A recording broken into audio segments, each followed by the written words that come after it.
Hello, all the viewers.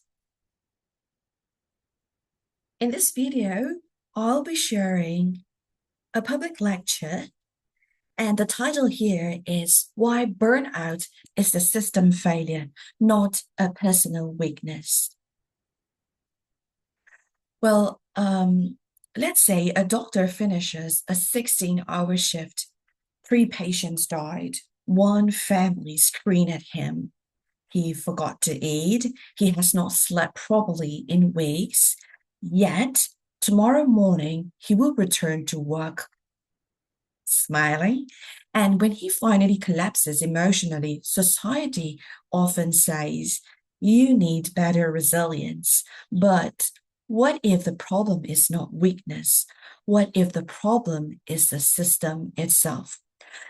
So, in this lecture, I want to challenge one of the most dangerous assumptions in modern healthcare, that burnout is primarily an individual failure rather than an institutional pathology. Right.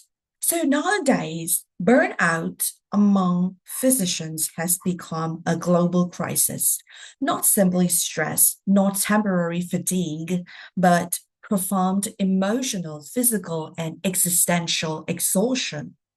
And doctors today report depersonalization, chronic anxiety, emotional numbness, moral injury, loss of meaning, etc.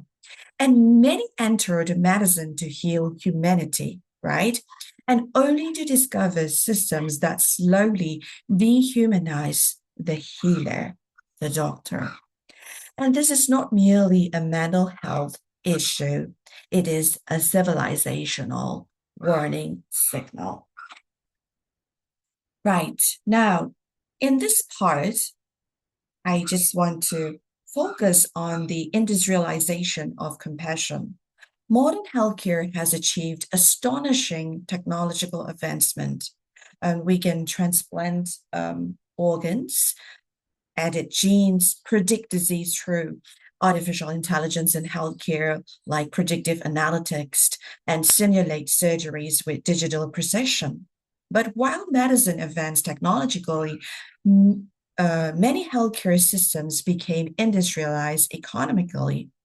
Doctors increasingly function inside systems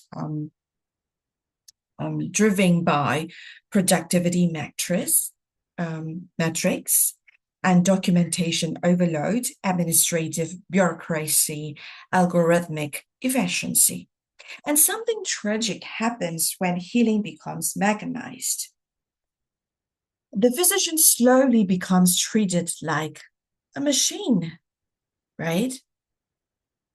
So, in this part 3, I just want to pinpoint that burnout is not simply fatigue, it is moral injury. And one of the greatest misconceptions is that burnout is merely about working too hard.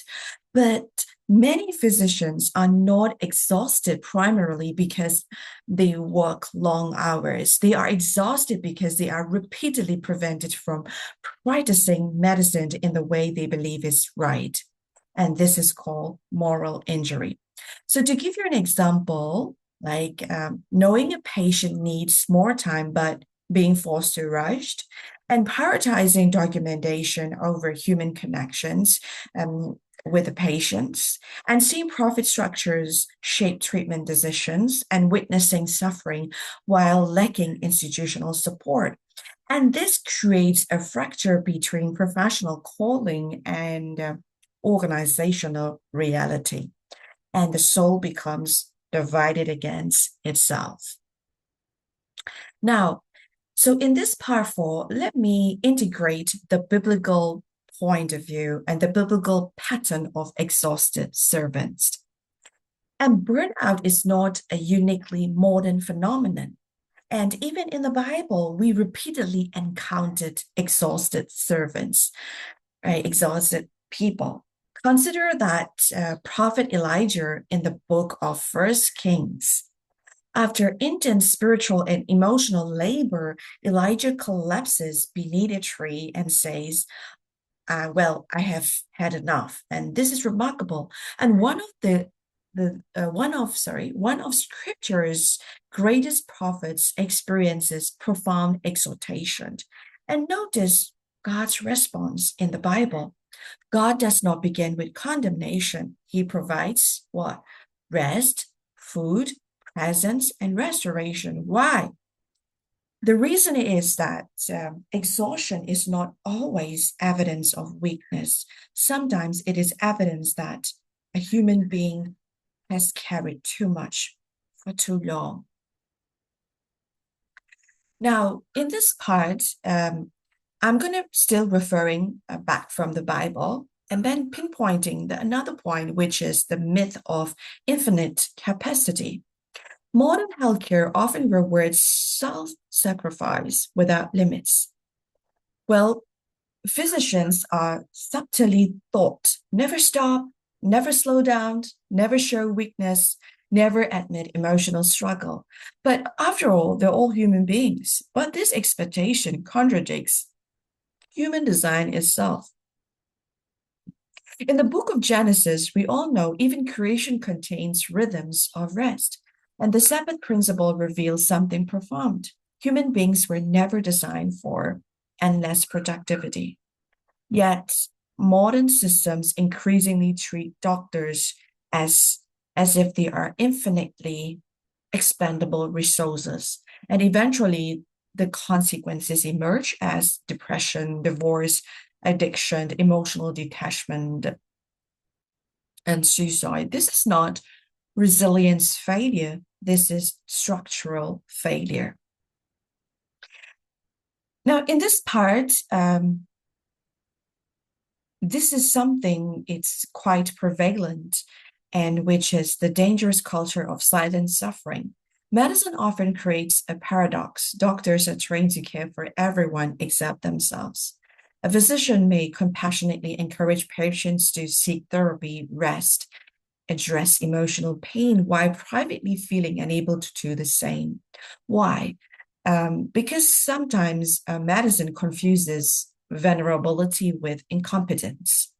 But suppression is not strength.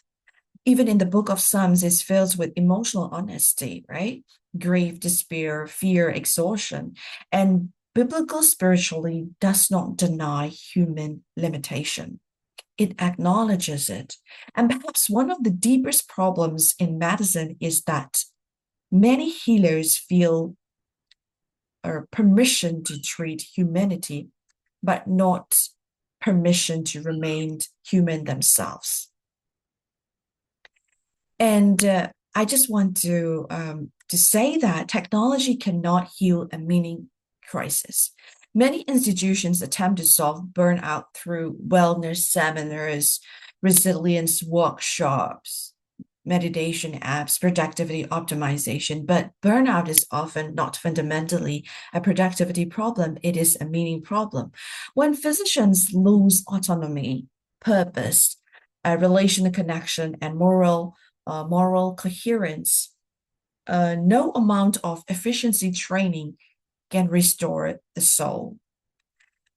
The reason is that human beings are not merely biological workers. They are meaning-seeking beings. They find purpose in what they do. And this is where modern medicine quietly collides with spiritual reality. And one of the most overlooked moments in the New Testament occurs when Jesus tells his disciples, "Come with me by yourself," right? To a quiet place and get some rest. It says in Matthew, right? Matthew 27. And this is extraordinary. The central figure of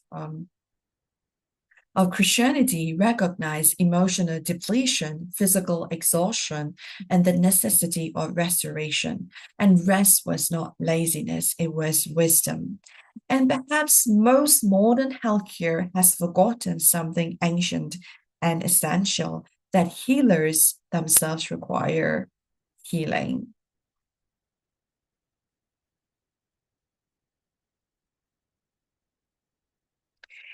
Now, in this part, let's rehumanize medicine. The future of healthcare cannot depend solely upon better technology, faster systems, greater efficiency because medicine is not merely information management, it is human care. And systems that destroy the humanity of caregivers eventually damage patient care itself. The solution is not simply teaching doctors to endure unhealthy systems more effectively, and the solution is redesigning systems that honor human limitation, ethical practice, emotional reality, and spiritual dignity. So, as a closing of today's lecture, I just want to um, re rephrase this. Burnout is not merely about exhaustion, it is about what happens when a profession built on healing becomes disconnected from human itself. And perhaps the greatest danger is not that doctors are becoming weak, but the healthcare systems increasingly demand superhuman functioning from ordinary human beings. So the tragedy of physician burnout is not that healers are too weak for medicine, but that modern systems often forget that even those called to heal are still human beings made with limits, dignity, and souls that also need care from the rest of us. All right, so this will be the this video public lecture. I hope you learned something out of it. And I'll see you in my next lecture. God bless you bountifully and every aspect of your life. Remember, God loves you so much.